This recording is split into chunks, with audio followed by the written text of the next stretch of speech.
scrub. The scrub isn't kind of can't get no love from me. No scrubs.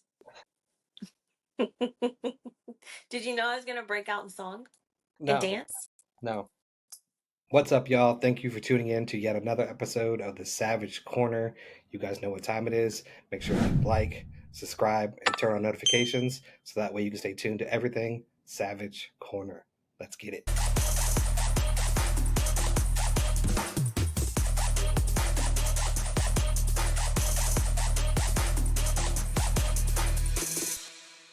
What's up, guys? Thanks for tuning in to the Savage Corner. Of course, we are your hosts. I am Wes, and this is Summer. Hey. We are coming live to you from Richmond, Virginia, and Houston, Texas. Today's episode, we have several questions that we're going to go through and read to you guys and let you hear our answers. And we actually do these questions alone. Like, it does help. Communication helps in a lot of different areas. So we want to let you guys see what we do sometimes, right?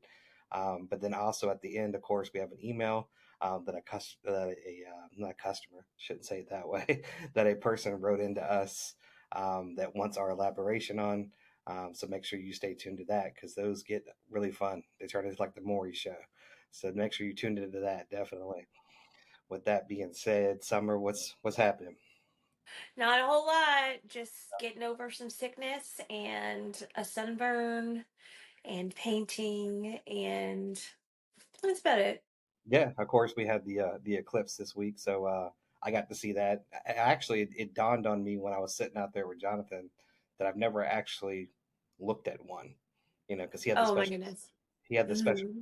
so I got to put the special glasses on and see the actual eclipse. So that was cool for me, and I don't know if we'll see another one. They're saying it's like won't be until 2070, I think, is what they said the next one's gonna be. So we might be around for that one. I mean, with I may modern. be around. I told you I'm living till I'm 99 so I can aggravate these children as long as I possibly can. Yeah, yeah, definitely. With modern science and my epitome of health, maybe I could live to be 100. My family's got longevity. My grandma, my great grandmother died at 103, I think it was, and my grandfather died around 99. So like I have longevity in my family, so I might get to see another one. I mean, that would be. I'm going to see it. I already know. It was cloudy in Texas. The universe won't do that to me. They'll be like, no, someone needs to see that. Then Yeah. So with it being cloudy, what was it like? Did it just get dim where you were? That was it. it was cloudy and raining, and it just looked like nighttime. Yeah. Yeah. Probably Lev had no idea what to do with herself.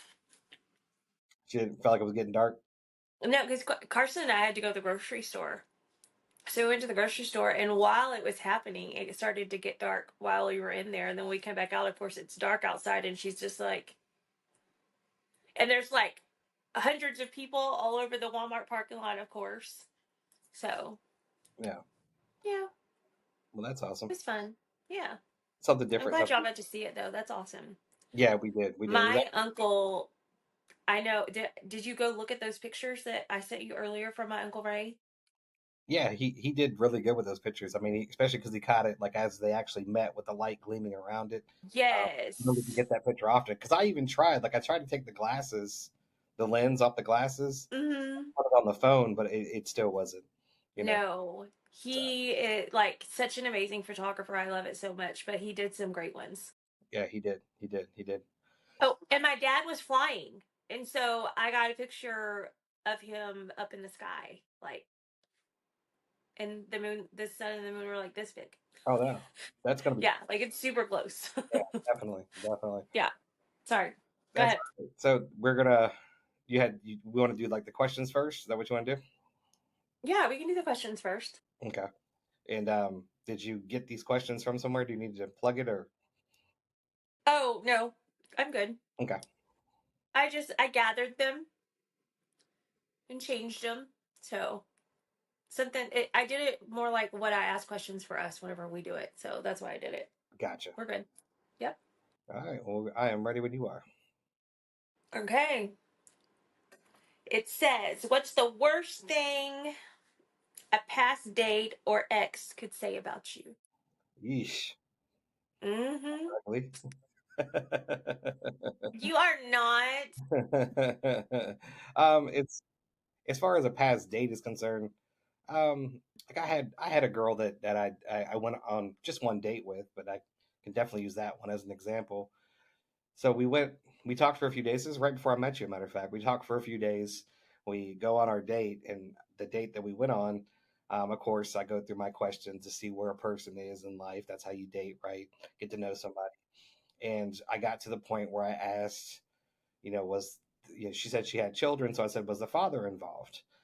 And she proceeded to bash the shit out of her ex. And I mean, it wasn't just like light insults like motherfucker this and this son of a bitch, and I'm sitting here thinking, man, this is a fresh wound, so you guys have probably only been separated for just a few years. And then she was like, no, we've been divorced now for 7 years. And I'm like, holy shit, like this is not, you've got so much Red growth. flag.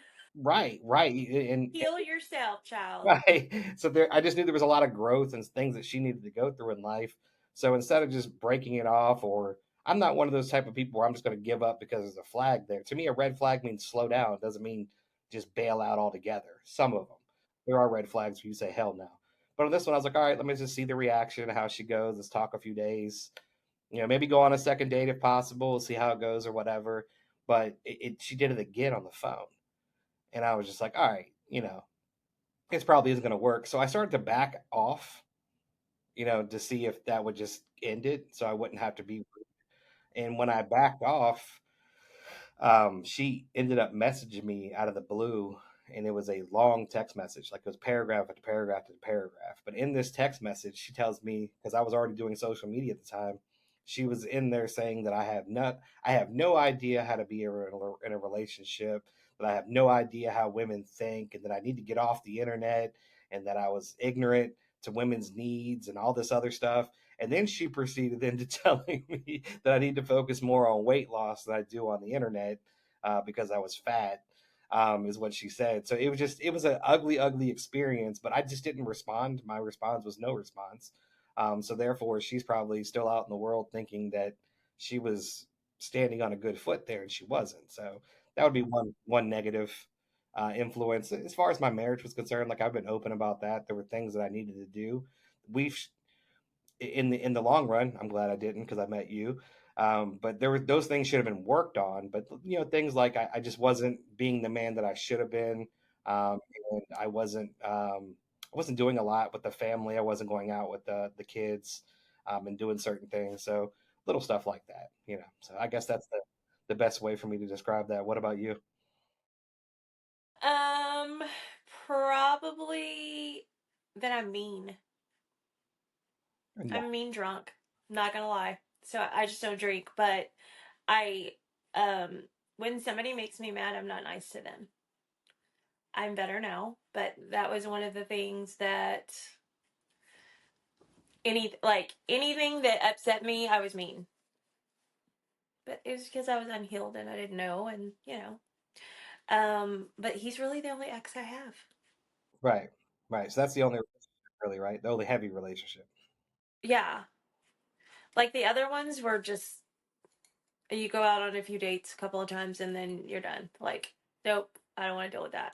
So, but I think that whenever we like the relationship with people and the way they put their past on you, like they bring it to the next relationship, and when people say I don't like this is not something I'm going to tolerate, you really need to think about that because that might be an unhealed thing that you're trying to like learn from and realize. And I think you giving me patience and letting me move through all of the movements helped a lot. So that's my Yeah, explanation. no, and I agree because it was like I just said a second ago with the red flag thing. I think so many people they'll take a red flag and jump right out when you don't necessarily give people the space to be able to react. You know what I mean? So like they have to understand that when you see something that is considered a red flag, that means you need to approach with caution. That doesn't mean you just bail out. You know what I mean? I guess Hmm. it's actually setting up what your red flags are, you know, because a lot of people tell me, "Oh, he did this," and I'm like, "Well, I mean, you could have worked with that. That wasn't terrible, you know." So it's just not being so judgmental on people's past that because Yeah. that can lead into that too. That'd probably be a whole nother podcast with to write that down. But just because somebody's unhealed doesn't mean they're not dateable. It just means Yeah. you have to approach it differently. Now, should they heal? Yeah, absolutely. But just because somebody is not at a healed stage does not make them unlovable and undateable. You know what I mean? Yep. I agree all the way. Okay, you ready for the next one? Yeah, yeah, yeah. List the best qualities you have to bring to a relationship. Mm, okay. If I had to just ring it right off the top of the cuff, I would say loyalty and leadership. Good job. I like those two. What about you? What are yours? Mine is loyalty and and that's all. No, no, no. And compassion, love and compassion. Like I'm really loving towards you. Yeah, well, I mean, you're also very compassionate, Nurturing. nurturing. Yep, you are nurturing. Yeah. Okay. Yep. I don't get the mean part that you just talked about. I mean, I've had my downs and when you get upset with me, but it just like I don't see you as an angry, nasty person. So it always shocks me when you talk about your past. No, okay. I wasn't like that all the time. Like when and I a while ago, like I said, when somebody pissed me off. Well, they had to hurt me to make me that mad. Yeah, But then my thing is that I feel guilty about the words that came out of my mouth because I wasn't thinking about what I said, yeah, and I should have taken that in consideration. That's what I meant by that. yeah. No, Ready? yeah, absolutely. Do you think you need to make any personal improvements? If what so? If so, what? What's If um, what so? it's I still have the negative thoughts, and I think I'm at a point in time in my life where I'm at the healthy portion of that. I think everybody, and not so much negative. I think that it's healthy for you to analyze something and to go Hmm. about it in the right direction, right? But I was so stuck, in my ways that I was handcuffing myself due to negativity. And so those thoughts are still there. I'm able to process through it better. So I'll get the negative thoughts, the positive thoughts. I'll choose the positive thoughts. I'll move forward. But I wish the negative thoughts wouldn't just go away. But I don't think that's really possible. Maybe it is. I don't know. But I think that I think whenever we have those negative and positive thoughts, I think whenever you first start healing, all you see is all the negative thoughts because that's the way you feel about yourself. absolutely When you start to heal, that's whenever you start to realize, hey, I am a good person. Hey, you know what? That wasn't that bad. I just overreacted and I'm gonna work better on that. Like you look at problems and stuff differently. right. Absolutely. Yeah. Absolutely. Yeah. Okay, next one. Um, what is your biggest fears about relationships? Not being good enough. That's most men. Most men have this crippling fear of just not being good enough. Of course, we worry about losing our partner. You're supposed to worry a little bit about that. That's how the relationship stays intact. But it really is sometimes crippling that you're going to go out there and find somebody better, whether it be financially, physically, emotionally. We always have this fear that there's somebody out there better than us. That's our competitive nature. So we want to be the best. And then when we slip to the arrogant side of thinking you are nothing but the best, then you become an arrogant asshole. So it's hard to tread water in the middle of that. But yeah, that's my biggest fear is that I'm not going to be enough. Okay. Well, you will always be enough for me, you know that. And Got to remember that you place me there. So yeah. what you provide for me is a space to where I feel like I can do no wrong. And that's the reason why I've been able to do the things that we do because you provide me a place where I feel I could be successful. Like I feel if I slip, you're going to be right there to catch me, or you're going to stand right by my side as we fix it. And I've never had that before in a relationship, and that's what makes this one different. Is because you've given me the space that I need to be a man, and that's what we mean when we talk about masculinity and femininity, and when I put the text quote out, we did one the other week where I got a lot of haze, where I said, my biggest flex is that I helped her find her femininity. But it wasn't that I made her do it. It just I provided an area and a space that she can figure it out on her own. That's what we do. We provide this space for them to flourish. So that's something you do for me, and I don't know how I'd ever repay you for it. I love you. Thank you. Love you too. You do that for me as well. I think that that is probably one of our most fulfilling relationship things is that we understand that. Yeah, Um, my biggest fears. I think everybody has that fear of not being enough. I don't think it's just you in particular. I think that everybody has that because we're hard on ourselves and we talk negatively to ourselves, and it you have that in your brain, and then if somebody else's energy is off and they're just a little bit about something else, then women automatically think everything is like they're mad at you. At least that's what I know I do. Can't speak for other women, but I'm just saying from a woman's perspective. But honestly, like that's probably one of our biggest things as well, yeah, is that we're not going to be enough. I'm in a place. Used to, I wasn't in that place, but now I'm in a place, and I know I've heard you say this before, that I feel like I can't lose you.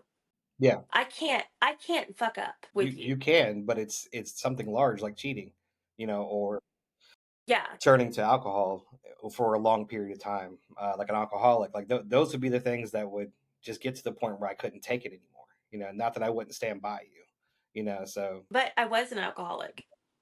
And by the way, whenever I was an alcoholic, Wes was also in my life, like towards the end of it. And um it's probably been about a year now. I can't say that I don't not drink, because I do every once in a while.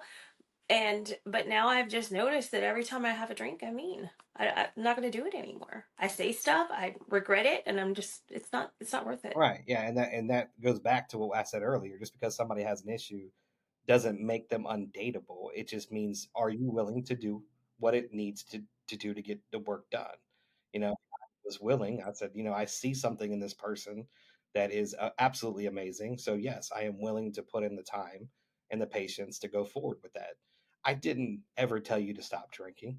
I didn't ever tell you I was going to leave you if you didn't stop drinking. I provided the space for you to figure it out. And I didn't do anything. You figured it out on your own. And that's how that works. You provide the space, they provide how you take care of the problem. You know. So, Yeah. but I'm glad you brought that up. Yeah. That's something we actually never really talked about in the open. So I just was Yeah. patient. That's all. I didn't do anything spectacular. I just let you work. I saw you working through the problem yourself. And I knew if I latched onto that or tried to squeeze that, as I talk about, that's what guys do. We squeeze a problem and it makes it worse. I knew I would ruin it. And I wanted not only to be with you, but I also wanted you to be able to heal this. I wanted you to be able to see this for yourself and say, hey, this behavior needs to change. Drinking, when it comes to drinking, it's okay. Like it's okay to have drinks. It's okay to go out with friends and have a good time. But there's a certain point where once you cross that point, it's not healthy at all. It just really isn't healthy. So I don't drink really at all.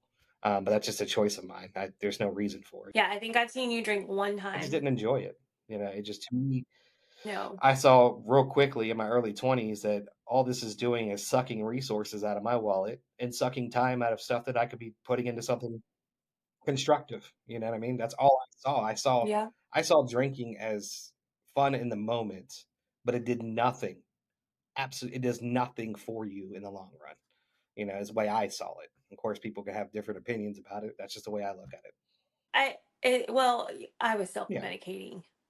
I had been self medicating for like 5 years. I didn't mean for it to end up like that, but I did, and now I'm just a better person because of it. I have apologized to my kids and my ex-husband. But I mean, when the kids were old enough, they drink, and I don't really say anything to them because they're 21 and 24. Um but it worries me that when they start to drink too much, are they going to make the same choices as me? They may or may not, but that's again, it's something they have to kind of figure out on their own. You could tell them if blue in the face, they need to stop, but it's something they have to figure out. Yeah. Just understand, guys, that I mean, I'm not saying don't drink. I'm not saying anything, but if you act anything like I did when you were drinking, stop drinking. You're just hurting everything. Just quit doing it. And if you can't go to AA meetings, Good job. good job. I think so. Did I get a thumbs up? No. Makes me so mad when it really doesn't work. Okay. Do you have time for a couple more, baby? Okay, next question. Apart from your appearance, what is the first thing that people notice about you? My laugh, I think. Um, it's I never see it as something that it blows my mind that people actually can identify me in a crowd of people on my laugh. And I'll tell you a story real quick. So at, I was at an event. It was at the Richmond Raceway, the Complex Center, which is a series of buildings that they host, like the lawn and garden show and the home show. I'm sure they do those in Texas somewhere too. Um, so I was at this place, and you can just imagine hundreds and thousands of people walking around this giant crowded room. And I think I'm with my son, if I remember correctly, and he did something, and I started laughing, and then I heard Wes, and I was like, "Is somebody?" It was really in the distance, so I didn't think nothing of it. I kept talking, and he said something again, and I laughed again, and then I heard again, "Wes, that's you." And I'm turning around and I'm looking. I'm like, I don't even see anybody that looks resembles like somebody I know. And I was like, hello. And then my son started laughing, so I started laughing again. And she's like, it is you. And then pops out of the crowd and gives me a hug. And it was a friend of mine that I hadn't seen in many years. We used to work. She used to work in a cart at the mall, and I worked in an inline store. And we just always talk. And I was like, what? Did you see me from across the room? She was like, no, I heard you laugh. And I'm like, Oh is it my that goodness. distinctive? But then to fast forward, I also had I went to an establishment. I was doing a termite inspection because I do pest control. And when I walked into this building, it was a lawyer's office, but it was in the middle of the hood. So it's like going into a Chinese food restaurant in the hood with bulletproof glass. Baby. So when you walk in, all you see is a bulletproof glass and this and the lady behind the glass, right? So I was like, hey, I'm here to do your inspection, and she was like, all right, I got to buzz you in because you got to go down in the basement, and I was like, oh, okay. And then she referred to the basement as as the place where they keep bodies, and it was funny. Like a crypt? Yeah, Like the crypt? yeah. So, Okay. and it was funny. So I laughed. And when I laughed, the door bust open, right? And these two girls come out, which are my friends' wives. And they're like, Bryce. And I'm like, hey, I didn't know y'all worked here. Did you see me through the camera? They were like, no, we heard you laugh. And I'm like, so it really is that distinctive. And I didn't know it was distinctive. So I have a laugh that's people can identify me by. So That's beautiful, honey. Your laugh is beautiful. And by the way, when you laugh, like your little, like your cheeks go up, and then it creates these little liney things, and I want to kiss them every time I see them. And is that why it's on pretty camera I always great. look like I'm high? When I'm editing, I'm like, dude, why do I look like I'm stoned? Whenever you're laughing, like your little eyes get Yeah. squinty. It's pretty cute. I just want to eat you up. Okay. No.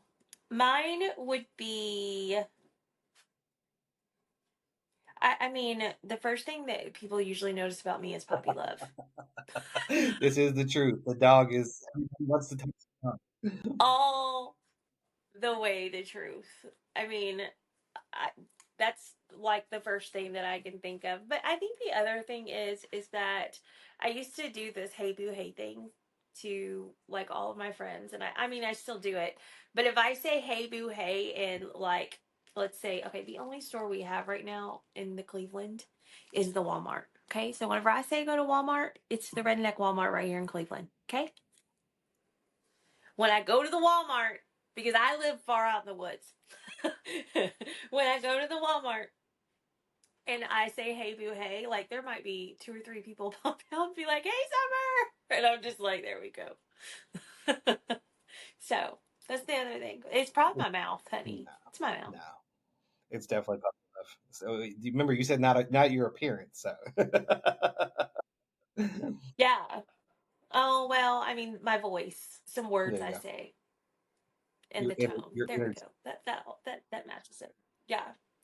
Okay, let's do one more. What is one thing that people do not notice about you right away that you wish they would? Definitely have to say my heart. I mean, there's times that I, especially like being at work or like a manager, there's times that I've said things or done things because that's what I needed them to do or what I knew they could do better. So I come off as a brass or like an asshole. Even in my content, there's sometimes that I'm speaking, out of off a soapbox, and I sound like I'm being a jerk, but it's not. It's because I know people can do better. I know people can be better, and I just want that compassionately because I have a big heart.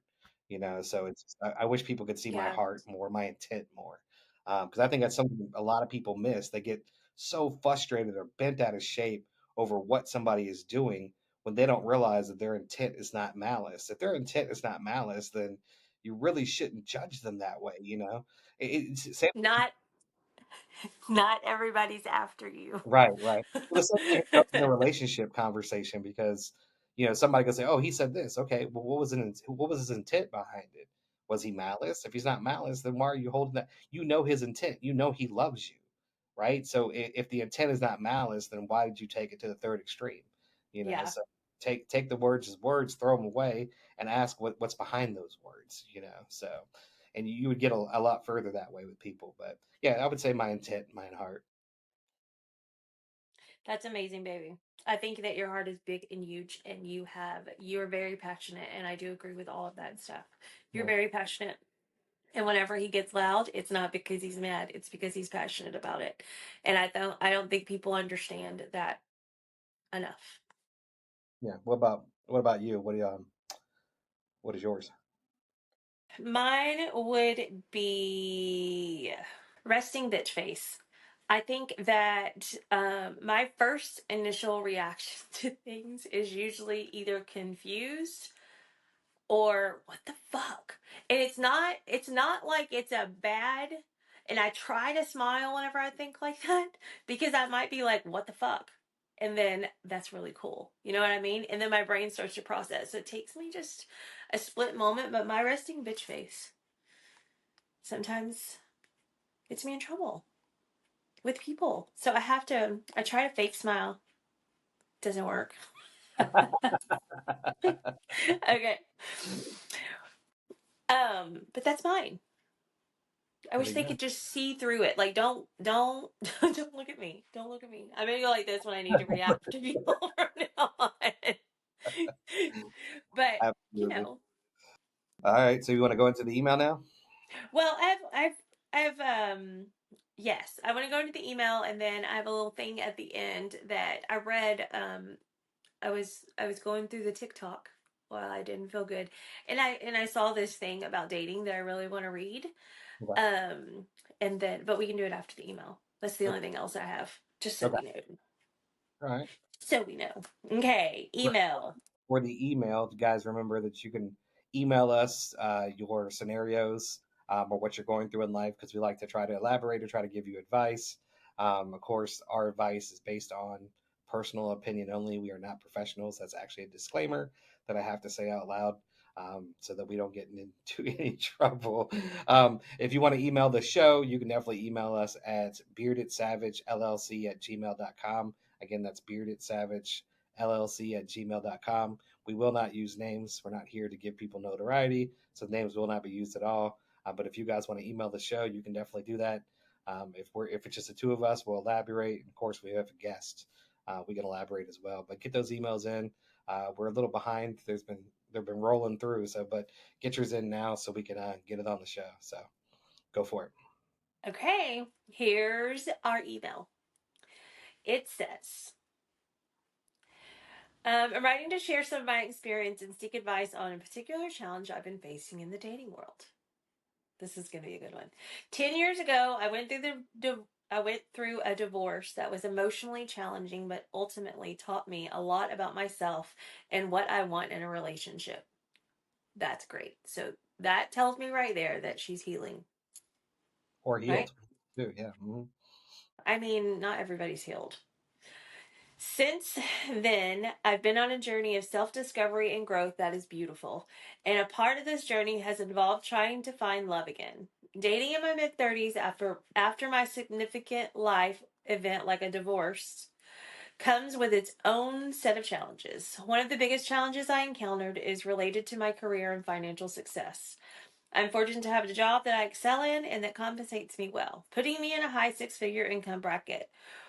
While I'm proud of my accomplishments and the financial stability I've achieved, I noticed that it can be a sticking point in my dating life. Many men I've encountered seem to struggle with the idea that I make more money than they do. Yeah. Yeah, it's that's a tough, for right out the gate though. Let me tell you, whoever this person is, congratulations. Not only did you make it through a divorce, you thrived after, and that's it's an amazing feeling. It really is hard for people to do that, and you have succeeded in doing so. So first of all, congratulations. But no, you're correct. It is hard for men to and I don't know why. I'm just one of these people where I don't give a shit if you make more money than I do. It doesn't bother me at all. I don't. I'm one of these people that if the woman is making more money and it makes sense for me to stay home, I would do so to raise the kids. I do not get this concept of that as a man you have to make more money. It does not have to work that way in every relationship. And in most parts, it doesn't have to work that way as long as you guys are both comfortable with that. Now, there are some women out there that thrive in staying home, and that's fucking beautiful. But there's some women that don't thrive in that, and that is beautiful as well too. So again, it's what you're willing to work with, but it is it's I don't understand why people don't want a woman that makes more money than they do. To me, it makes no sense. It just makes the household better. I think that it's that's all they know is that I'm the man and I'm supposed to make the money and you're supposed to stay home with the kids. That's all that's literally what they've been taught. Yeah. I guess my household was different because I wasn't even though my mom did stay home and my dad worked, I still wasn't taught that. I was taught that you whatever it takes for the relationship to thrive, you do it. And Yeah. that's the way it's supposed to work. Whether it's Yeah. her making the income or me making the income, that's really not relative. The income portion is not relative. Now, with that being said, most men do want to make a higher dividend than their significant other, and I get that. So if you don't want to remove that from your dating pool, you're going to have to allow him to be a man in different ways. You still have to, just because you make the money doesn't mean you make all the decisions, right? So for instance, if he wants to plan a date night for you, let him fucking plan it. Let him go through the whole course of picking the spot, telling you to meet him there. Um, you know, the events while it happens, let him be the leader in these Hmm. aspects because if you can't it's going to be hard for you to own the leadership portion and the income portion, and not let that man be involved in that. That's Hmm. something we do have to have as men to feel like we're men. It is a feeling that we have to have for the relationship to go where it needs to go. So if you're going to take the income portion, you do have to let him lead in some way, shape, form, or facet. Holding the door open for you. These small steps when you go to like the difference between independence and dominance. That's another thing too that people mess up. I mean, Yeah. who wouldn't want an independent woman? Independent women are the shit. They're great. And why wouldn't you want an independent woman? I don't want to babysit somebody. You want to know why? Because they're too smart and they're not Yeah. going to put up with your shit. That's Yeah. why. Well, I mean, and I think again it's because people have that clouded deception between independence and dominance. Nobody wants to be dominated, especially not. You don't want to be dominated in any fashion, you know. No. But as as time goes on, I think men are getting better at it. But to me, you want an independent woman because you don't want to have to take care of her. You don't want a baby. Independence is what we all want. As thriving humans. My thing is that if you did have an independent woman and she's making her own money and she can buy herself stuff and you don't really have to worry about supporting her, why aren't you buying her presents? Yeah, that's what I'm saying. You still make some money. Like bring her something special. Like don't because she makes more money than you doesn't mean that your stuff's not good enough. I feel like that's what men think is that, well, I'm not good enough and my stuff's not good enough because she makes more money than me and has nicer things. Yeah, no, and I get that's how society has been and how society goes, but it's not necessary to think that way, is what I'm saying. It's just, there's no point in in you you acting that way because she makes more money than you do. It Yeah, just I that's agree. only one piece of being a man. Providing is one piece of being a man. And you can provide the safe space, you can provide the income, you can provide the fatherly needs, you can provide the husbandly needs, you can provide. You see all these words provide? They just think Hmm. provide means money. That's just a small portion of it. And really, you need to provide the income in which it's necessary for the relationship to thrive, not the dominant income. So it doesn't matter if it's the male or the female making the money. Who gives a shit? you know, Yes. just thrive with each other. You know what I mean? So, but yeah, she's gonna have a tough time with that one. So I'm interested to see what else is in the email. Well, there's more. You ready? Many men I encountered seem to struggle with the idea that I make more money than they do. Some feel emasculated or insecure, while others express discomfort or even resentment about my income disparity. That I hate. Why would you resent the fact that she's successful? That just irritates the fuck out You of need me. to be celebrated, sister. Yeah, Your person is supposed to celebrate your wins, even celebrate your loses. Look what you've done. You learned this, and you need to be celebrated. You need to find somebody that celebrates you. Wes right. celebrates me all the time.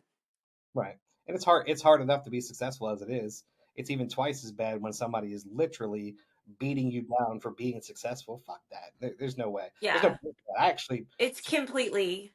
I actually broke off a relationship for that exact reason. So I mean, it's not. She succeeded in something, and it was something very minute. Although I was appreciative, and I we went out and we celebrated it, right? But then she started at the bar. She started talking to strangers about her accomplishments, and then referred to me as he's figuring himself out in front of strangers. And I was like, sweet, cool. Like this is over.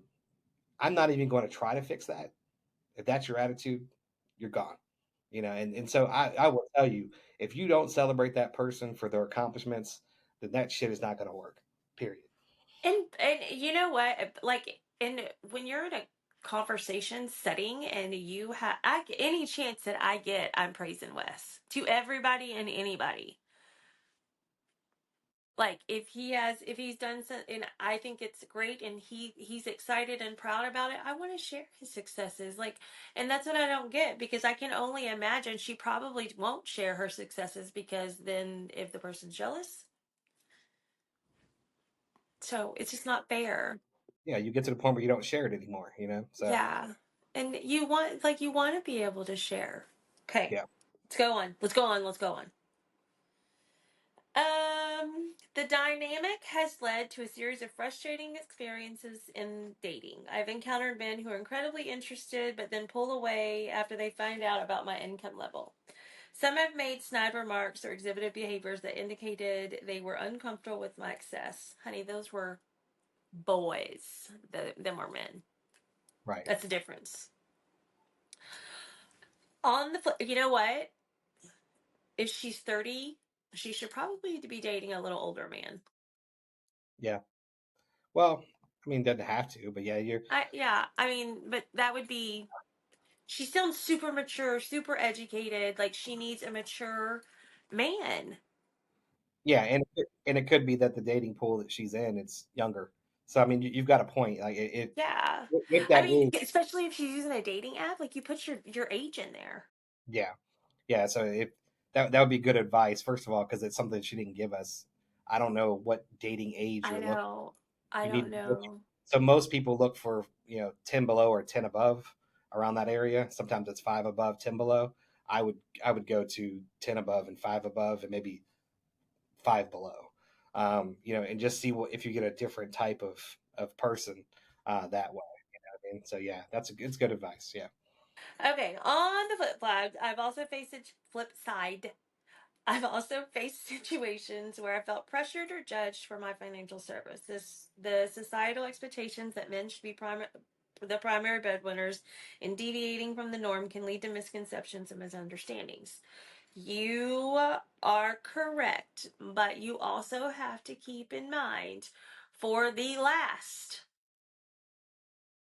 couple hundred years, men have been the dominating, like, that's what they did. So, Right. And it depends on how you read that or hear that. Because what I heard when you read that was that she's being judged by her female friends. That's what I heard. Like she said she's being judged and prosecuted. oh, You see maybe. what I'm saying? Yeah. So that was Yeah. a little vague, but even in that, Thanks. like, we could touch on Thanks for that. changing my perspective, babe.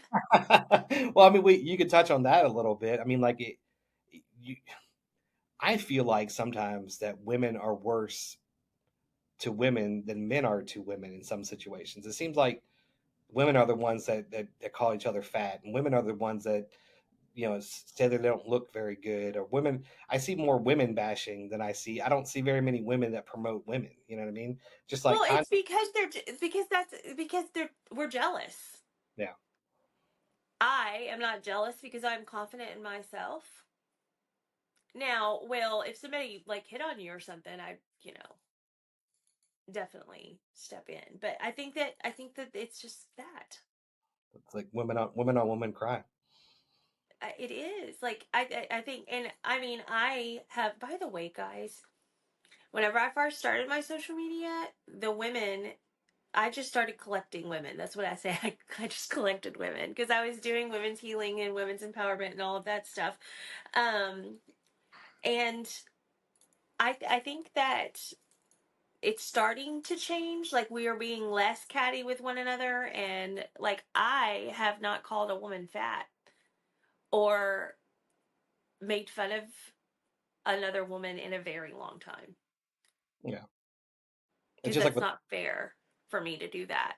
it's just like social media in itself. When you see a guy that's successful, he usually has a lot of women followers, and when you see a woman that's successful, they normally have a lot of men followers, and it's because the same sex doesn't support each other. Like right now, I make content for both male and female. I've really layered it out, to be honest with you, if you really look at it. But I don't have the male. I have 25% male following on average and 75% female following on average. So it seems like females don't promote females. You Yeah. know, Okay. And sorry, what'd you say? I missed it. and males do the same thing. Yeah. Whenever I like, majority, 89% of my followers are women, which is incredibly rare for a woman on social media. Yeah, So, I mean, I wanted to help women and make us stronger. Like, that's my whole thing. So, yes. Evil little grin. Okay, where were we, honey? Navigating this landscape has been challenging for several reasons. Firstly, I don't want to limit my dating options solely based on income. Yes, you do.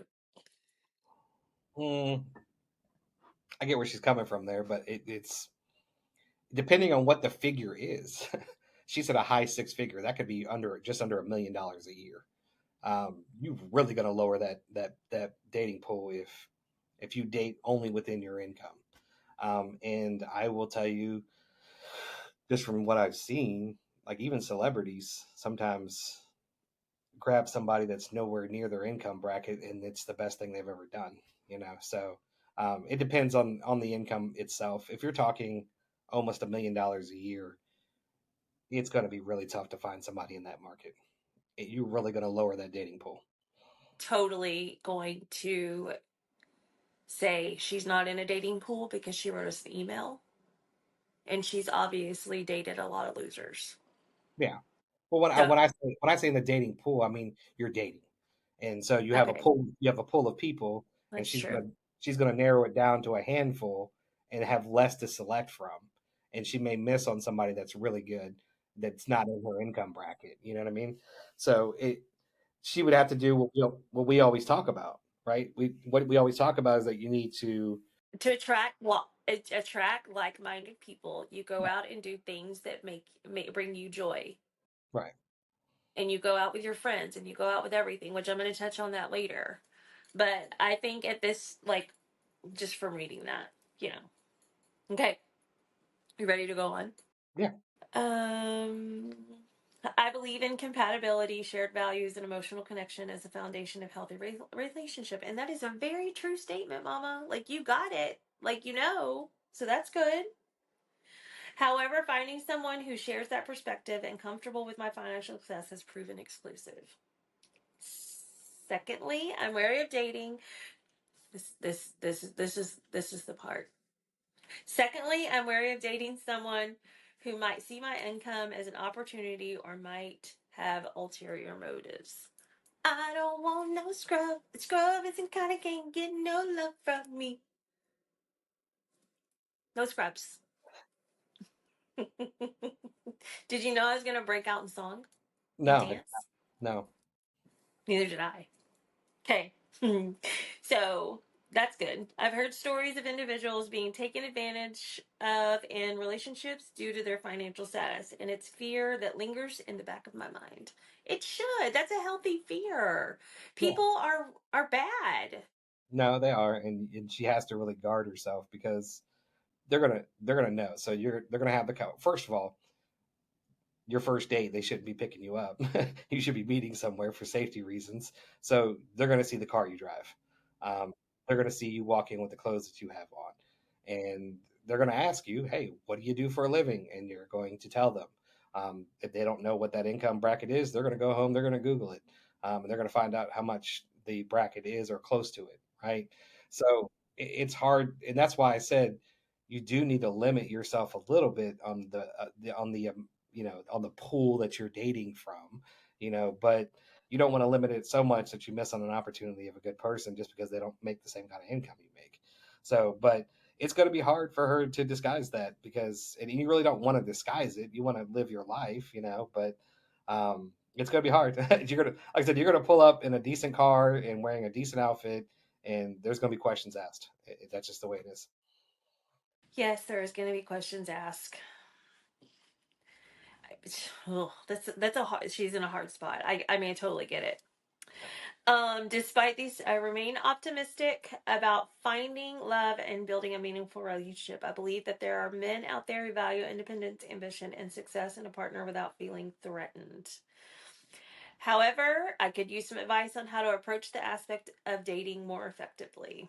How can I communicate my values and financial situation in a way that fosters understanding and acceptance?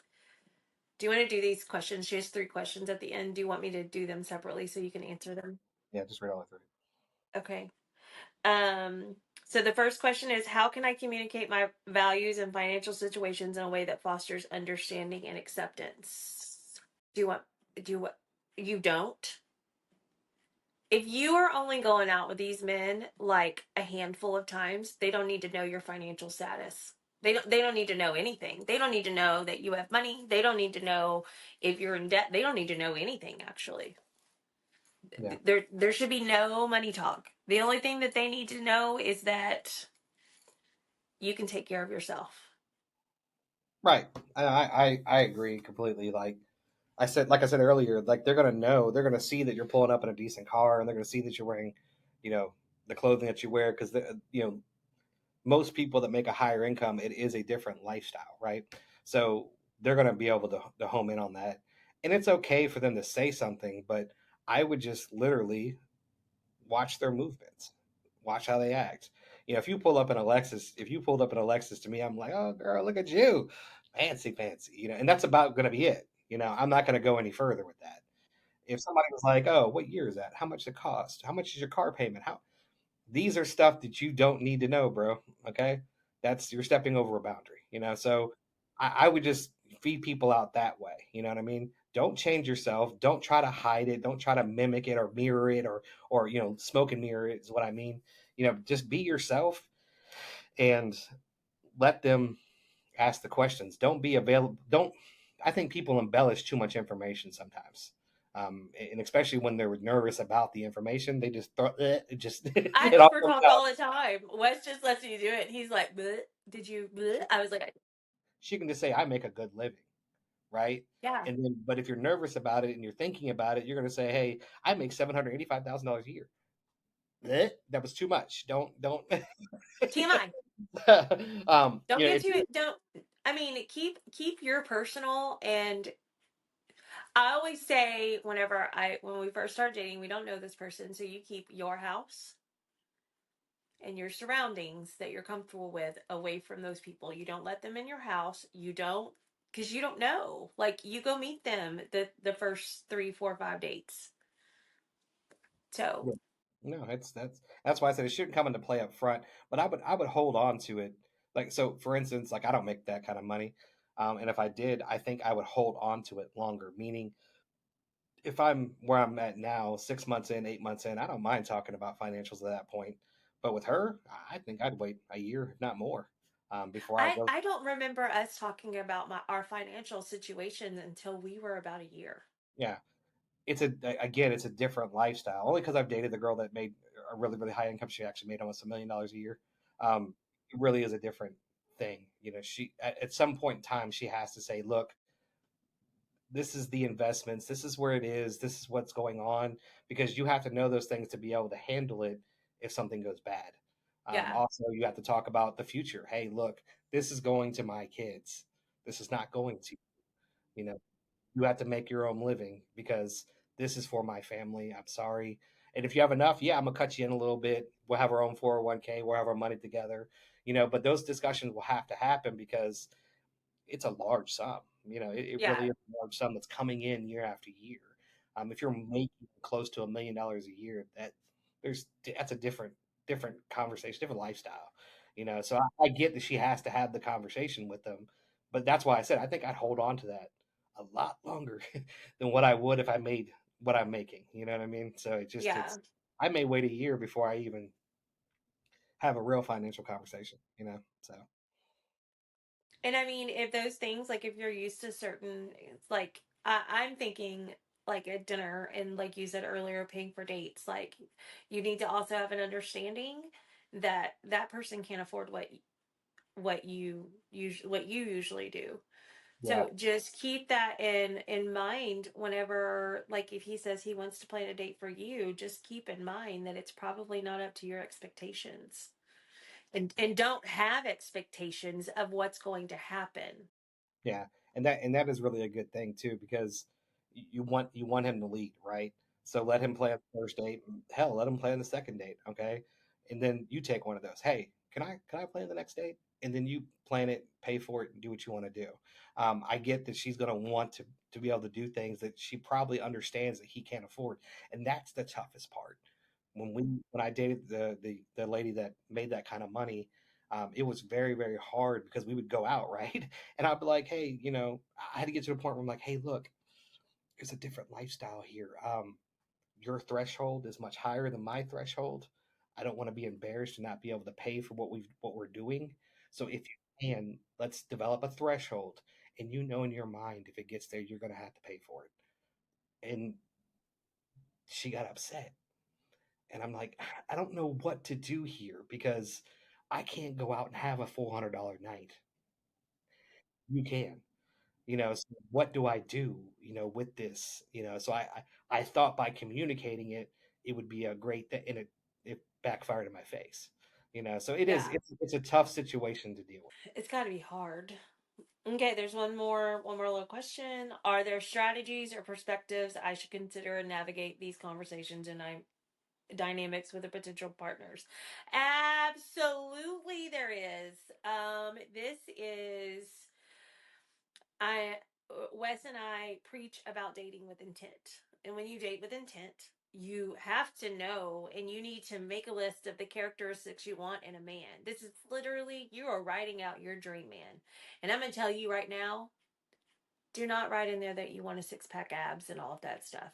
Look at the values that you want, that you would want in your man. He's honest.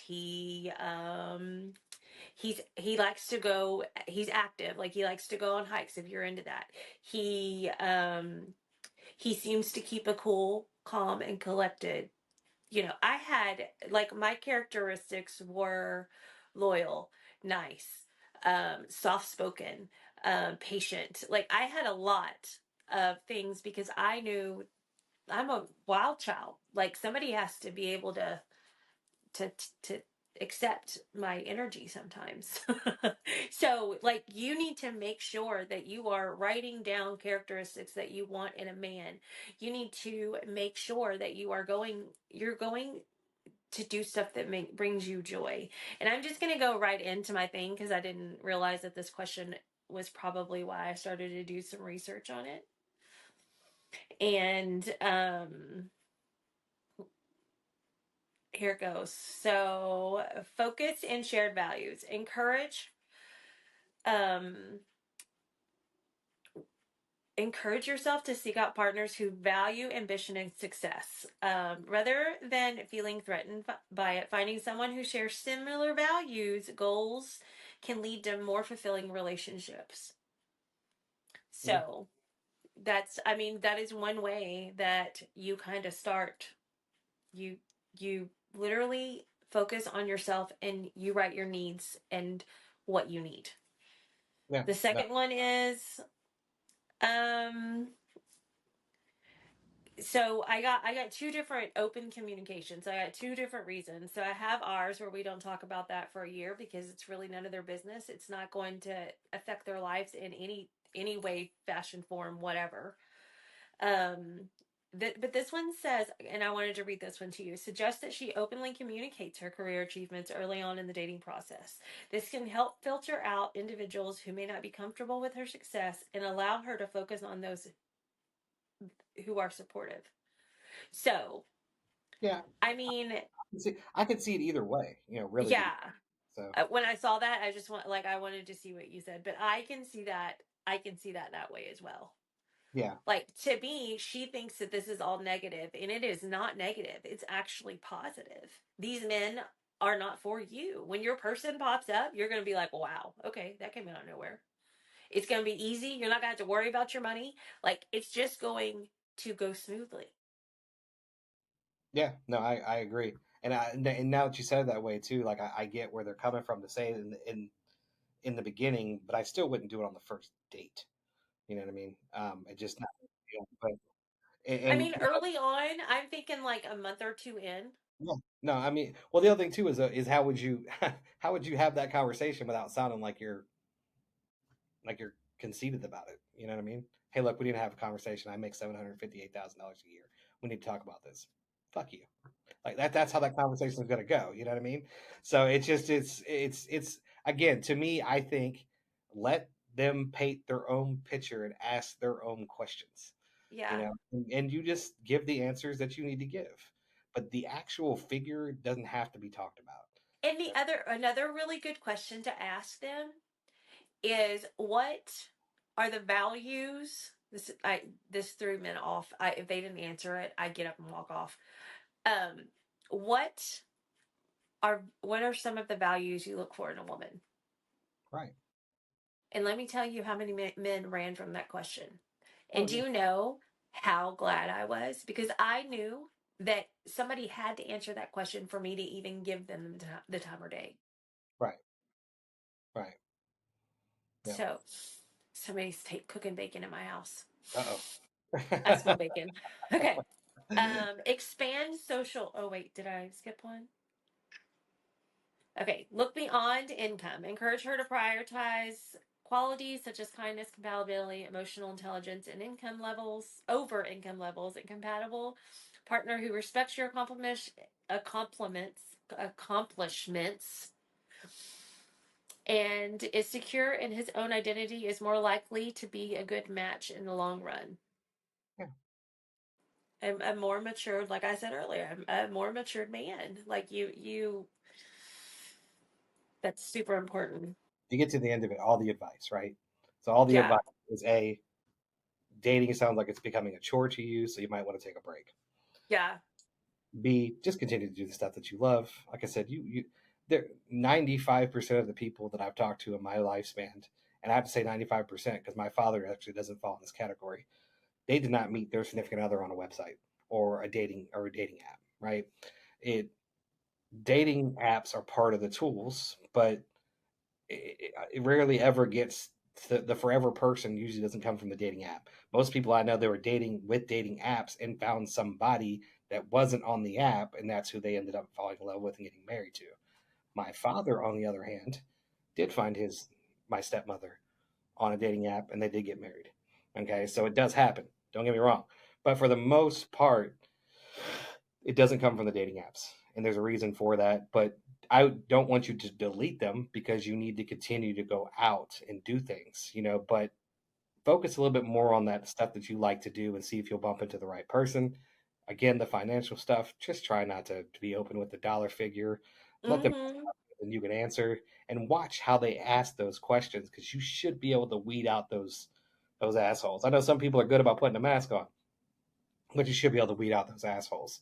Yeah. And then you've got you. It sounds like she's got the right path here. She's compassionate. She talks about, hey, I could date somebody that makes a lot less than me. I'm cool with it, and that's great. Yeah. It's great because you might be able to find somebody that makes less than you that is a really good person, But it's just and then the age thing. If I don't know what age bracket she's going for, but if you're going for a lower age bracket, you need to raise that most likely, or expand it at least and try to date somebody a little bit older. I did that for a little bit. I kept getting into a problem where I was just like, they're just immature. So I dated up a little bit, and I found some good people. Not that they worked out, but you might be able to find a better match. That it's just me giving advice. So. But other than that, I mean, you really are going at it at a good place. It just the way the email's worded sounds like it's becoming a little bit of a chore, and you don't want it to become work. So maybe back off a little bit. Okay, I have two more. It says, stay true to herself. Remind her not to downplay her success or compromise her values for the sake of fitting into social norms. Authenticity is key in attracting the right partner who appreciates her for who she truly is. Yeah, So whenever I was looking at this and I was like, she can't even, like, she's not being true to herself because she's letting that get in the way. And it's I just think that maybe look at the common denominator in all of this. This is you. Maybe it doesn't bother people as much as you think it is. And that's from experience for me, because I know that I will totally take responsibility for any act that I play in any kind of drama that occurs or anything. So, yeah, yeah. what do you think Uh, about that one, honey? no, yeah, definitely. Kind of like you're making the issue. It's not an issue. Yeah. That's is that what you mean by that? Yeah, Yeah. Like, just make sure that you are staying true to who you really are. And if people have a problem with that, take that as a positive. Do not take that as a negative. Too many women take things as a negative in the dating world. If they don't call you and they don't text you, it's okay. Get over it. I be doing the whole what just this all of this stuff. If men reject you, that is not because you're ugly or if you think you're fat or anything like that. It is just because you're not the one for him, and take that as a positive. He's not dragging you along, he's not wasting your time. Even if he ghosts you, that's a positive. You don't want him to ghost you in 20 years. Come on. Stop taking this dating stuff and stay true to your values and what you believe. absolutely. And the last one I have is she can always, I mean, seek out professional help, get a coach, help them if you can't figure. And by the way, Wes and I do this. If you can't figure out when you're moving along and you've had a bunch of bad dates and it's been a couple of years or even a couple of months, like, you should really sit down and make a list. And not enough people do this. So that is our first piece of advice, actually, is what do you want? Like, write down characteristics you want in a man, and write down negative characteristics you don't want in a man. And really look at those and be like, wow, okay, yeah, I like that. Oh, I don't really like this one. Like, make sure that you are being really specific. Does it make you non-dateable? Absolutely not. You have standards. Is it making that your standards are too high? Absolutely not.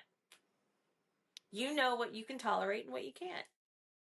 So get a coach. Wes is a great coach. That's a dirty plug, by the way. Good. um, but do you have any ending? Like, you got any closing? No, we really much covered everything that we needed to cover. Just that's it. Yeah, no, that was a good show. I do have a closing. I just want everybody, I want to say thank you to everybody. Wes and I are really, really enjoying this, and we love all of the support that we get. I am we are both getting better. Like, Wes has so many successes because he's always learning something new, and I really haven't seen him this excited in a really long time because he's actually working for himself, and he's growing and he's healing and he's learning, and it's great. So we are really enjoying it, and we want to thank y'all very much. Absolutely. Make sure you like, subscribe, follow, turn on notifications so that we can keep up to date with everything that we do. So we appreciate you guys a lot. Love y'all. Stay savage. Peace, love, and light.